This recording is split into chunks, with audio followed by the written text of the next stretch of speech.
শব্দ হইল সুবহানা। আমনে কোন সুবহানা, আপনি দেখুন সুবহান রাব্বিল আযীম, সুবহান রাব্বিল আযীম, সুবহান রাব্বিল আযীম। সুবহান রাব্বিল আযীম কিতা? সুবহান রাব্বিল আযীম কিতা আপনি বলেন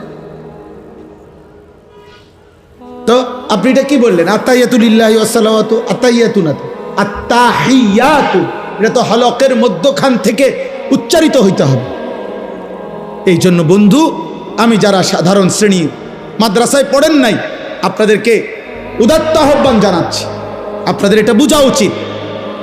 যারা সাধারণ আছেন, পড়ালেখাই করেন নাই, আপনি মনে করেন হুজুর আমি গ্রামের মানুষ, মূর্খ মানুষ, সাধারণ মানুষ, এই সমস্ত ফাকনা কথা বললে হবে না।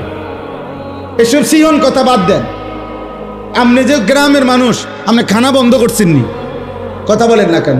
আপনি মূর্খ মানুষ, আপনি নাম দস্তখত করতে পারেন না, আপনি গোশত দিয়ে ভাত খান কেন? এই মূর্খ মিয়া, আপনি শুধু 3 বেলা ডাল দিয়ে ভাত খাবেন, পড়ালেখা করছেন না, আবার গোশত লন কেন? কথা বলেন না কেন? হ্যাঁ, আপনি না বলে মূর্খ, আপনি খাটে খাটে শুন কেন? আপনি মাটিতে শুবেন। আপনি টাইলস লাগালেন কেন ঘরে?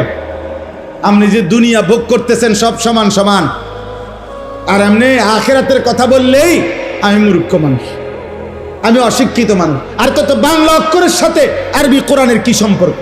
আপনি বাংলা অক্ষরে না জানেন না, সরু সরে না জানেন না, তো এটার লগে এটা মিলাইছেন কেন? এটার সাথে এটা মিলান কেন?